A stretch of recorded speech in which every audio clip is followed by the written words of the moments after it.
Easily find, book, and manage your travel nursing assignments with the AMN Passport app. Download today. If a staff nurse is saying, like, hey, I think I want to travel for X amount of years, is there tips that you can kind of in thinking ahead to like maximize the wealth that you can accumulate in that short amount of time? Like, Yeah. Um, it's a, it's a great question, Maggie. I think the biggest thing nurses could do is, obviously see what contracts are out there. yeah, I know AMN, I worked with them for a long time and, still do. yeah, You know, look at all the options out there. And when you're mm-hmm, seeing contracts in certain areas, or maybe you even just have a few destinations in mind, just yeah, kind of evaluate, hey, if this contract's paying this amount in, let's just say San Francisco, and then, mm-hmm, there's this contract that's paying this amount in maybe a smaller city, but lower mm-hmm, cost of living.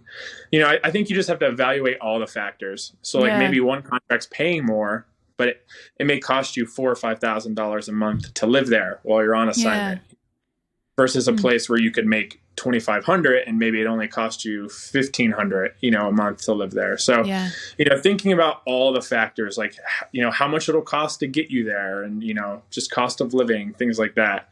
mm-hmm, What kind of hospital it is. Like, are you going to get burnt out after the first assignment and then want to switch and leave somewhere else? I think people don't think about, hey, jumping to take the highest paying assignment wherever it is. yeah, One factor is you know, just that travel and time maybe you go without work in between assignments is sure, kind of opportunity lost. You have to think about, hey, I'm not getting paid during those weeks. mm-hmm, Every time you move, maybe you need to put down a new deposit for a new apartment or yeah, Airbnb. So every time you change, it creates a lot of money that you're putting in different directions.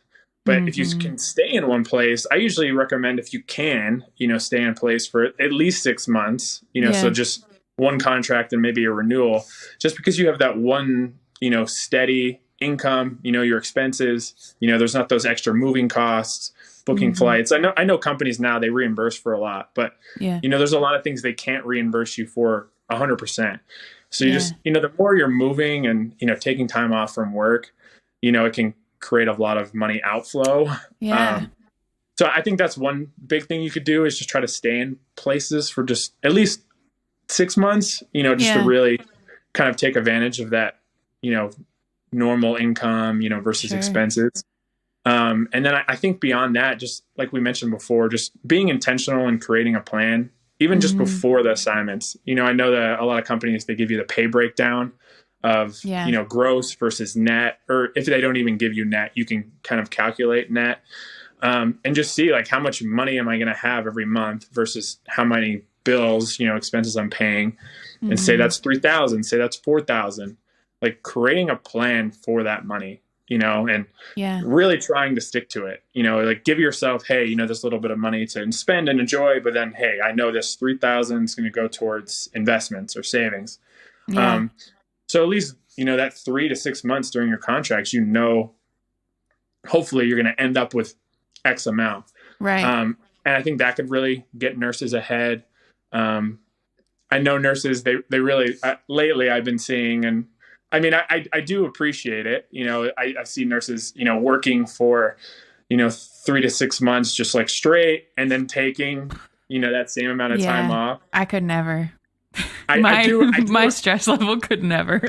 I do appreciate it, but I also know, there's like a massive, expense with like not having, any income and then just keeping up with the expenses, especially if Yeah, you're taking like very, expensive vacations and things as well in between. So I think it's important to find that balance where like, hey, maybe you take a couple weeks off in between, or even, a month off in between.